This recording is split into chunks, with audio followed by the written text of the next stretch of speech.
ભારતીય બનાવટની વિદેશી દારૂની અલગ અલગ બ્રાન્ડની બોટલો નંગ 1584 જેની કુલ કિંમત ₹1,58,400 તથા એક્ટિવા મોપેડની કિંમત ₹50,000 જે તમામ મુદ્દામાલની કિંમત ₹2,08,400 મત્તાના પ્રોહીનો ગણનાપાત્ર કેસ શોધી કાઢતી Udhna surveillance team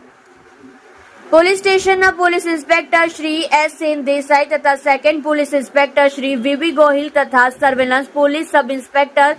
H J Machhar નાઓ surveillance સ્ટાફના માણસો સાથે અલગ અલગ ટીમો બનાવી પેટ્રોલિંગમાં હતા તે દરમિયાન સાથેના assistant head constable Bhupatbhai Dudhabhai તથા આસિસ્ટન્ટ હેડ કોન્સ્ટેબલ અરવિંદભાઈ ઉગાભાઈ નાઓની સંયુક્ત બાતમી આધારે ભારતીય બનાવટની વિદેશી દારૂની અલગ અલગ બ્રાન્ડની પ્લાસ્ટિકની 180 મિલીની બોટલો નંગ 1584 જેની કુલ કિંમત ₹1,58,400 તથા સદર પકડાયેલ દારૂની હેરફેર કરવા માટે ઉપયોગમાં લીધેલ એક્ટિવા મોપેડ નંબર GJ05HS1094 જેની કિંમત ₹50,000 જે તમામ મુદ્દા માલની કિંમત ₹2,08,400 મત્તાની સાથે આરોપી અજીત રાજ નારાયણસિંહ ઉંમર વર્ષ 22 ધંધો મજૂરી રહેઠાણ રૂમ નંબર 1 પરશુરામની ચાલ રોફેલ કોલેજ રોડ વાપી જિલ્લો વલસાડ નાને પકડી પાડેલ Udhna police station part C ગુના નંબર 2024 પ્રોહિબિશન એક્ટની કલમ 65 AE